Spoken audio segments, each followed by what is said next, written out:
ऐसे बहुत सारे टॉपिक है। यूनाइटेड नेशन ऑर्गेनाइजेशन ले लें इसमें, लीग ऑफ नेशंस ले लें इसमें, तो इसके क्वेश्चंस हमारे पास सिर्फ फाउंडेशन तक सीमित हो जाते हैं, और जैसे उसका क्वेश्चन थोड़ा सा कंपाउंड कॉम्प्लेक्स में जाता है तो हम उस क्वेश्चंस में थोड़ा सा रिस्ट्रिक्ट हो जाते हैं।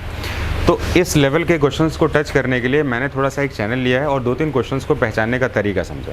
तो सबसे पहले हमारा टॉपिक अनडाउटली इससे बड़ा कुछ नहीं हो सकता। यूनाइटेड नेशन ऑर्गेनाइजेशन की बात करते हैं तो मैं एक काम करता हूँ, कुछ क्वेश्चन पूछकर आपको थोड़ा सा एक्साइट करता है ना, थोड़ा सा आप एंथ्रिल हो जाइए कि टॉपिक कैसे हो। तो सबसे पहले मैं क्वेश्चन आसान पूछ लेता हूँ ताकि आप इसमें पार्टिसिपेट करें। तो यूनाइटेड नेशन ऑर्गेनाइजेशन में कितने कंट्रीज़ हैं? आंसर क्या होना चाहिए? 193 इज़ द करेक्ट आंसर। ठीक है, अब मैं आपसे पूछूंगा कितने वर्ल्ड में कितने देश हैं?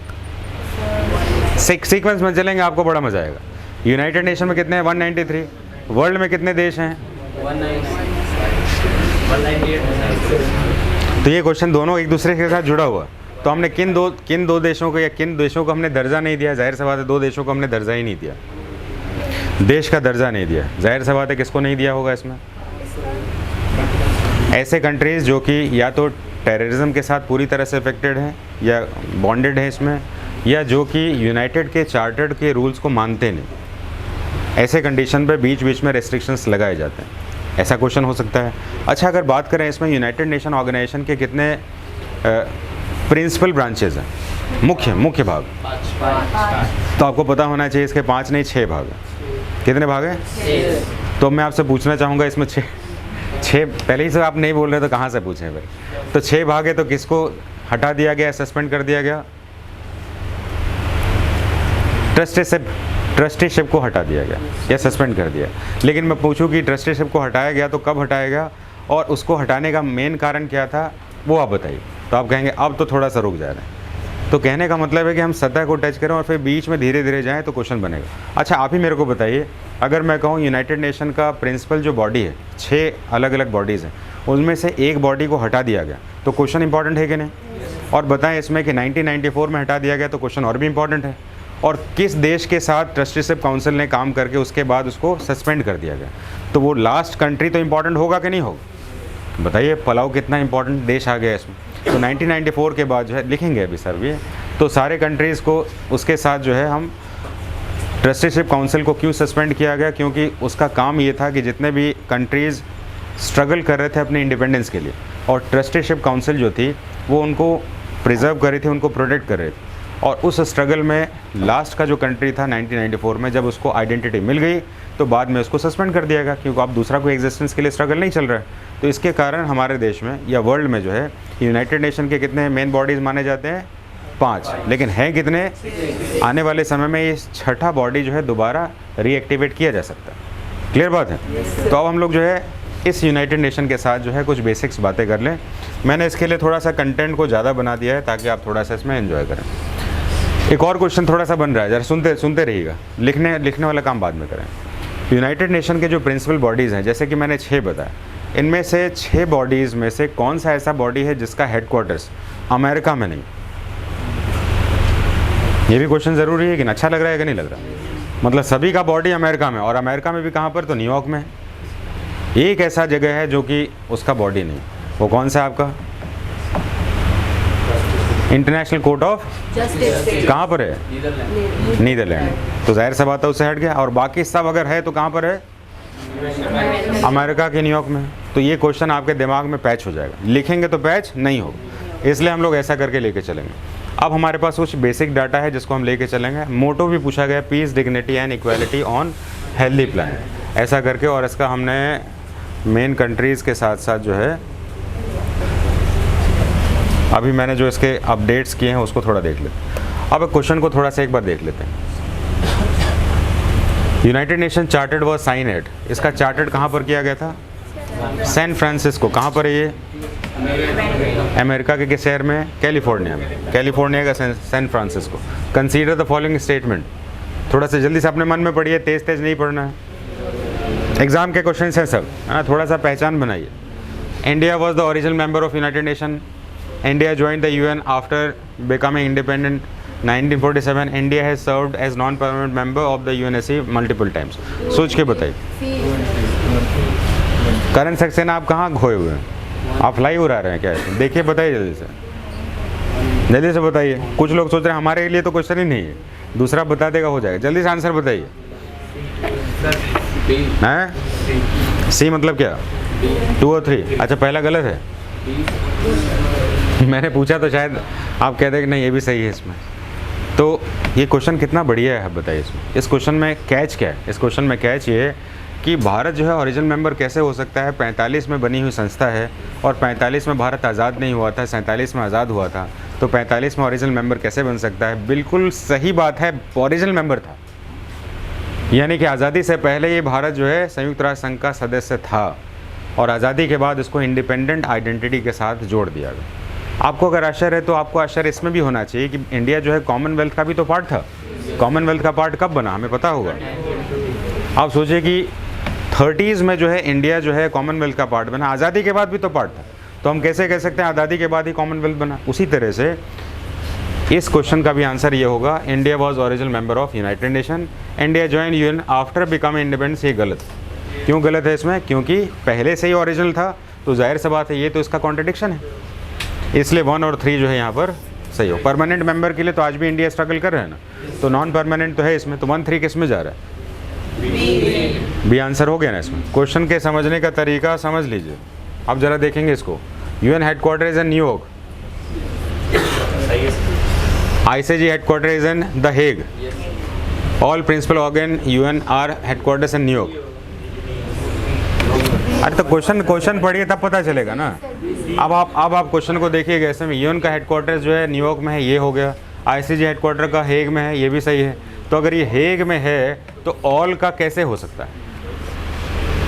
अगर Indian international court of justice जो है हेग में है, जो कि नीदरलैंड में है, तो फिर ये ऑल ऑर्गन्स न्यूयॉर्क में कैसे हो सकता है?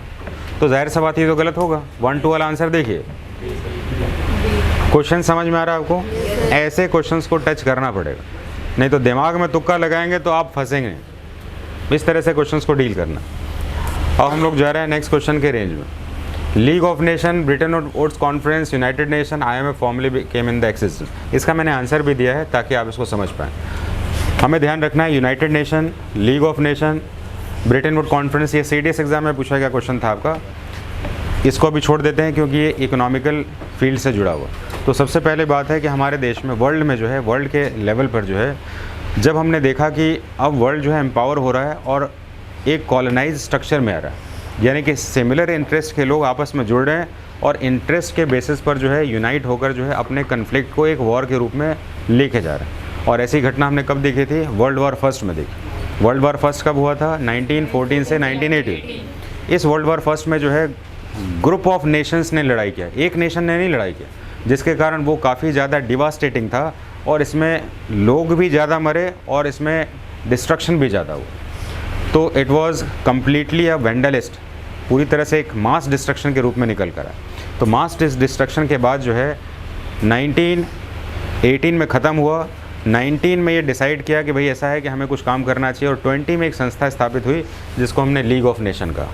तो हम देखेंगे इसमें 20 में लीग ऑफ नेशन इस्टेब्लिश हो गया। 20 में लीग ऑफ नेशन इस्टेब्लिश होने का रीज़न क्या था? वर्ल्ड वॉर फर्स्ट का ख़त्म हो। वर्ल्ड वॉर फर्स्ट में ख़त्म होने के बाद जिस देश ने इसको आगे प्रोसीड किया था, वुडसन ने, जो कि अमेरिका के राष्ट्रपति थे, उन्होंने प्रोसीड तो किया कि ठीक है देश आपस में मिलकर ऑर्गेनाइजेशन बनाए, लेकिन प्रोसीड करने के बाद वो खुद ही इसके मेंबर ना बने और कमज़ोर देशों की सदस्यता को उन्होंने छोड़ दिया। कमज़ोर ऑर्गेनाइजेशन कभी भी पावरफुल डिसीजन नहीं ले सकता है और लीग ऑफ नेशन का सबसे बड़ा डिफ़ॉल्ट ये था इसमें कि कोई भी पावरफुल कंट्री इसका मेंबर नहीं था। अमेरिका नहीं था, जो कि सबसे बड़ा डिसाइसिव फैक्टर बन रहा था इसमें। तो लीग ऑफ नेशन जो है सेकेंड वर्ल्ड वॉर के कंसिक्वेंसेस को रोक नहीं पाया और जिसके रिज़ल्ट में जब सेकेंड वर्ल्ड वॉर हुआ तो बाद में अमेरिका के द्वारा ही 2 एटम बॉम्ब गिराए गए। कहाँ पर? नागासाकी और हिरोशिमा पर। और बाद में कंडीशन इतनी ज़्यादा डेंजरस हो गई कि वर्ल्ड वॉर पूरी तरह से रुक गया इसमें और अमेरिका पर प्रेशर बना इसमें कि अगर आपने लीग ऑफ नेशन बनाया था तो आप उसमें मेंबर क्यों नहीं थे। फिर ये दूसरा स्टेप जो था ना, अब हम कौन सी ऑर्गेनाइजेशन बनाए, क्योंकि पहली ऑर्गेनाइजेशन तो फेल हो गई। तो दूसरी ऑर्गेनाइजेशन के बनाने के समय हमने एक कॉन्फ्रेंस किया था जिसका नाम था ब्रिटेन वुड कॉन्फ्रेंस। कब किया था? 44 में, 1944 में। और कहा कि नहीं अब जो है हम पावरफुल कंट्रीज़ का भी कॉपरेशन लेंगे इसमें और बिना इसके तो ये रुक नहीं सकता। और अमेरिका, ब्रिटेन, फ्रांस जैसे सदस्यों को इसमें जोड़ा गया और जोड़ने के बाद जो है एक शक्तिशाली संगठन बना जिसका नाम है यूनाइटेड नेशन ऑर्गेनाइजेशन। तो लीग ऑफ नेशन पहले बना, ब्रिटेन वुड कॉन्फ्रेंस बाद में बना, यूनाइटेड नेशन बाद में बना। और क्योंकि आईएमएफ जो इन्हीं के अंदर काम करता है तो जाहिर सी बात ये सबसे लास्ट में बना होगा। तो इस तरीके से हमें समझने का एक चैनल मिल जाए जिसमें कि हम देख रहे हैं 20 में, 44 में, 45 में और बाद में ये 45 में। तो इस तरीके से इसी का एक भाग है आईएमएफ, तो आपका जो है काम कर रहा है। ये क्वेश्चन समझने में हेल्प आपको इस तरह से मिल जाएगा। नेक्स्ट ले लेते हैं, इसमें consider the following statement regarding UNSC. It consist 15 members. 15 members होते हैं, ये पहला स्टेटमेंट है। 10 मेंबर्स आर नॉट परमानेंट, यानी कि 10 + 5 ऐसा करके स्ट्रक्चर बोल रहा है। Non permanent members are elected for 3 years, 3 साल के लिए चुने जाते हैं, ऐसा बोल रहा है। All 5 permanent members are possessive veto powers. तो 5 जो मेंबर्स हैं इसमें, जो परमानेंट मेंबर्स हैं, वो वीटो पावर यानी ना कहने का अधिकार रखते हैं। यहाँ पर एक छोटा सा कैच है, ऐसा आंसर दिया जाता है ना कि जिससे कि हम थॉरली पढ़े और निकल जाए। और यहाँ पर कैच ये है इसमें कि 3 साल की जगह पर 2 साल होते हैं। ऐसे क्वेश्चंस में थोड़े थोड़े चीज़ें रोक दी जाती हैं। जनरली हम पढ़े तो सारे आंसर सही लग रहे हैं। तो कितने साल के लिए नॉन परमानेंट को मिलता है? 2 years के लिए। और 2 years के साथ इस बात का ध्यान रखना है कि 2 साल के कंप्लीट होने के बाद उनको कंटिन्यूसली मौका नहीं मिलता, फिर बीच में एक ब्रेक होना ज़रूरी है। तो इस तरीके से भारत जो है अभी तक इन 10 देशों में ही रहा है, लगभग 8 बार रह चुका है। इसको देख लीजिएगा रिसेंट अपडेट्स में। और भारत को जो है परमानेंट मेंबर्स बनाने के लिए बार बार ट्राई होता रहता है, क्योंकि इन कंट्रीज़ में 5 के पास वीटो पावर होता है। और भारत का विरोध सबसे ज़्यादा कौन करता है? चाइना करता है। तो चाइना के विरोध पर जो है भारत को कभी मेंबरशिप मिली नहीं। लेकिन मुझे लगता है कि अब जो है समय गुजर चुका है, पोस्ट डेटेड चेक बन चुका है यूनाइटेड नेशन। यूक्रेन वॉर को रोक नहीं पा रहा, ईरान वॉर को रोक नहीं पा रहा, इजराइल जो है पैलेस्टीन पर अटैक करता है उसको रोक नहीं पा रहा। तो वैसे समय में भारत को अगर जोड़ दिया जाए तो भारत क्या कर लेगा बेचारा। तो इसलिए भारत को जाकर जो है ऐसा कुछ करने की ज़रूरत नहीं। दूसरा स्टेप ये है, अगर भारत को किसी भी तरह से मौका मिल भी जाता है तो आप इस बात को देखिएगा, अमेरिकन और चाइनीज़ पॉलिसी के हिसाब से पाकिस्तान को भी डाल देंगे लोग। और भारत को किसी ऐसे मंच पर जिसमें पाकिस्तान जैसा छोटा देश है ना, मतलब समझ लीजिए कि भारत के लिए दुश्मनी तो है वो, वैसा देश बैठे तो भारत को वहाँ पर ना बैठने से ही ज़्यादा एक्सेप्टेंस मिले। कम से कम भारत जो है अपनी पॉलिसी के बेसिस पे, जिसको हम कहते हैं निर्गुड यानी कि नॉन अलाइंड, उसको मेंटेन तो कर पा रहा है। अगर हम यूनाइटेड नेशन के चेयर पर परमानेंट बैठ जाते हैं तो आपको नहीं लगता है कि फिर हमें ये 5 और 6 मेंबर्स के साथ मिलकर हमें अपनी यूनिटी को बनाकर ही डिसीजन लेना होगा? अकेले तो रह नहीं सकते हैं। जबकि भारत की पॉलिसी आज़ादी के बाद क्या रही है? नॉन अलाइंड, हम किसी भी गुट में शामिल नहीं हों। और यहाँ पर तो यूनाइटेड नेशन में 5 के साथ अगर 6 हो जाए तो गुट के साथ ही तो फैसला होगा। तो निर्गुट रहने वाला देश अगर गुट में चला जाए तो फिर वो फैसला लेगा कैसे? ज़ाहिर सी बात है किसी ना किसी पावर के साथ तो इन्फ्लुएंस होगा। और भारत की ये नेशनल और इंटरनेशनल पॉलिसीज़ के अगेंस्ट, तो मेरा व्यक्तिगत रूप से हमेशा से मानना रहा है कि भारत को यूनाइटेड नेशन में तो जाना ही नहीं चाहिए। और जाने का कुछ बेसिक आधार है, उसको छोड़ देंगे, लेकिन फिर भी इसको नहीं जाना चाहिए। अब तो बिल्कुल भी नहीं जाना। तो आंसर देखेंगे क्या होगा, कौन सा नहीं होगा इसमें? थर्ड नहीं होगा। थर्ड नहीं है तो क्या होगा? तो ए वाला आंसर हमारा सही है। पता चल रहा है आपको थर्ड क्यों नहीं होगा ना? 2 साल के लिए मिलता है इसमें। तो अब हमारा ये सेक्शन पूरा हो चुका है। अब इस सेक्शन के पूरा होने के बाद अब थोड़ा मैंने कंपाउंडिंग करके जो है कुछ स्टेटमेंट करके वो बना लिया। तो यूनाइटेड नेशन ऑर्गेनाइजेशन के साथ जो है कुछ बेसिक फैक्ट्स को देख लेते हैं। आप लोग आराम से लिखेंगे थोड़ा सा।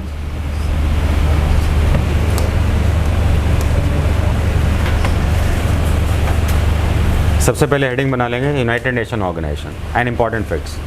जितना जल्दी लिख सकें आप लिखिए इसको। बहुत सारे फैक्ट्स हैं, इसको मैं ऐड ऑन कर लेता हूँ। अभी किस देश को हटा दिया गया, कितने देश हैं, ये सारे क्वेश्चंस आपको भी मिलेंगे। थोड़ा सा फास्ट लिखें, छोटा छोटा सेक्शन है आपका।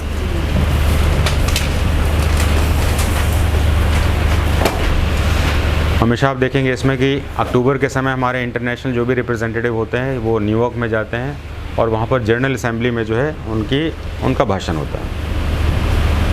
पाकिस्तान अपनी तैयारी करके जाता है, कश्मीर हमारा, कश्मीर हमारा है। अब तो भारत ने कहना भी छोड़ दिया। अब तो भारत कहता है कि बलूचिस्तान और सिंध वाला क्षेत्र भी हमारा है, क्योंकि नेशनल एंथम में हमने जड़ा है तो हमारा देश तो हमें दे दो। तो अब हमारी सिचुएशन पॉलिसीज़ बदल रही है।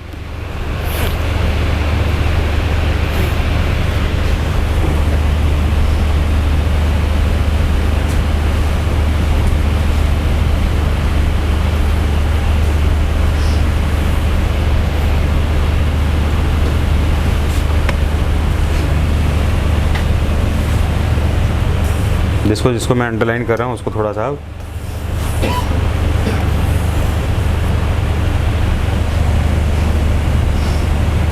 UN डे के रूप में इस डेट को भी ध्यान रखना है। लैंग्वेज को स्टार बना के लिखना है।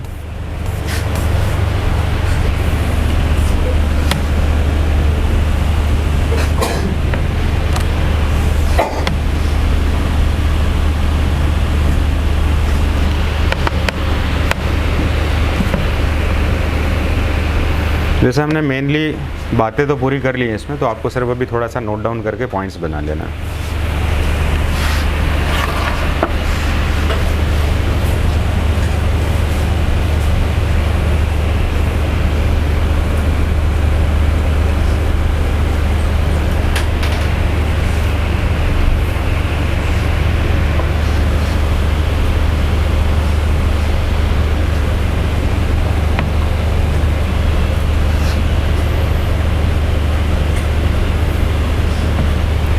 इसको आप इकोनॉमिक एंड सोशल काउंसिल भी लिख सकते हैं।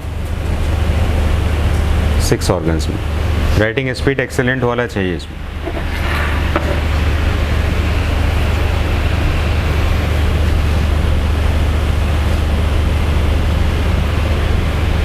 इसके साथ मैं चाहूँगा कि आप सभी इसके साथ एक एक एरो बना लें और सभी के आगे लिखें न्यूयॉर्क न्यूयॉर्क न्यूयॉर्क, और सिर्फ ये इंटरनेशनल कोर्ट ऑफ जस्टिस के आगे लिखें। क्या लिखेंगे इसमें? हेग। हेग कहाँ पर है? नीदरलैंड। ऐसा करके लिख लीजिए। तो 6 अलग अलग इसकी बॉडीज़ हैं, प्रिंसिपल बॉडीज़ हैं। उसमें से सारे बॉडीज़ का हेडक्वार्टर्स न्यूयॉर्क में है, सिर्फ एक का है हेग में।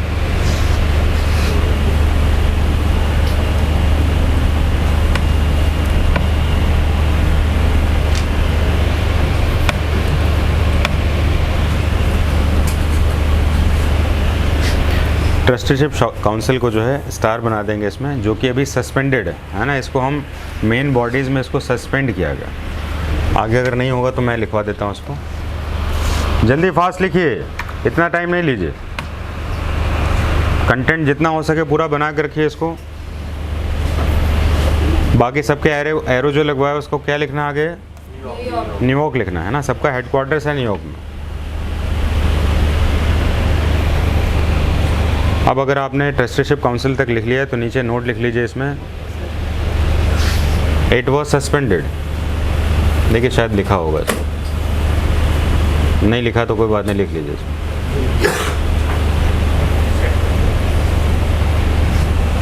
हाँ लिखा है इसमें, suspended regular operation in 1994 after Palau became independent. तो हमें इस बात से पता चल रहा है पलाऊ आपका एक जो है ना पैसिफिक ओशन का एक आइलैंड है, और वो आज़ादी की लड़ाई लड़ रहा था। जब वो आज़ादी की लड़ाई पूरी हो गई तो फिर बाद में जो है ट्रस्टीशिप काउंसिल का काम पूरा हो गया, तो कहा कि अब आप सस्पेंड हो जाइए। बाद में अगर कोई ऐसा मुद्दा आएगा तो फिर से आप कोऑपरेट कर देंगे इसमें।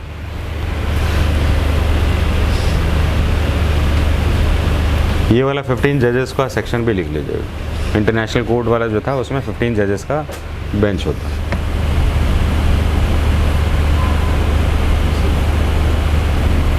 बाकी इतना ही रख के छोड़िए, ज़्यादा लिखेंगे तो कॉम्प्लिकेटेड हो जाएगा।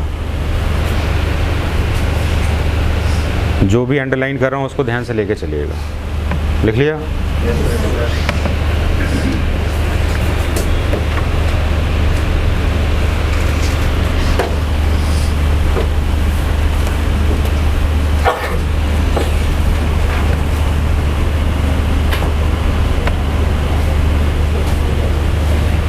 अब जो है इसमें क्वेश्चंस कहाँ से आ सकते हैं? इसमें 15 मेंबर्स, जिसमें कि 5 हैं आपके परमानेंट और 10 हैं आपके नॉन परमानेंट। इसको थोड़ा जो अंडरलाइन कर रहा हूँ उसको लिख लीजिए। ये आपने पहले लिख रखा उसमें, और नीचे एक नोट में लिखिए, 2 नोट में लिखेंगे इसमें। Permanent members are empowered with veto. Permanent members are empowered मतलब शक्ति के साथ, वीटो शक्ति के साथ उनको रखा गया। वीटो का मतलब होता है किसी चीज़ पर ना कहेंगे तो ना ही हो। हालांकि अभी हम देख रहे हैं कि इसका वीटो का कोई मतलब ही नहीं। 5 देश हैं परमानेंट जो कि हम देख रहे हैं इसमें, और रशिया ने यूक्रेन पे अटैक किया हुआ, अमेरिका चिल्लाता रह रहा है, कुछ नहीं रहा। अमेरिका ने ईरान पर अटैक किया हुआ, रशिया चिल्ला रहा है, चाइना चिल्ला रहा है, कोई नहीं सुन रहा है इसमें। तो इनके वीटो का फ़र्क ही क्या पड़ा, सही है कि नहीं। तो आने वाले समय में या तो यूनाइटेड नेशन को रिफ्रेम करने की ज़रूरत है, या हमारे पास कुछ दूसरे नाम से ऑर्गेनाइजेशन बनाने की ज़रूरत है। तो ये जो है, क्योंकि एग्ज़ाम के बेसिक्स क्वेश्चन है, इसलिए हमें इसको लेके चलना है। तो लिख लेंगे 5 countries are empowered with veto. और दूसरा नोट में पॉइंट लिखेंगे 10 non permanent countries are elected for 2 years। 10 non permanent countries are elected for 2 years।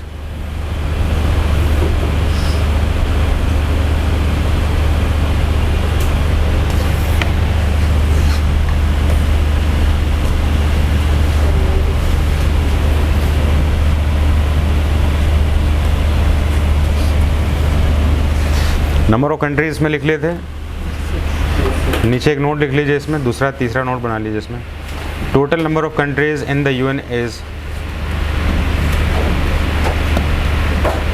193। तो 193 के साथ जो है इसका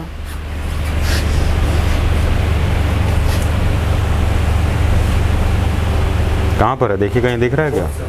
हाँ ये, चलिए इसको हम आज यहाँ पर स्टॉप कर देते हैं।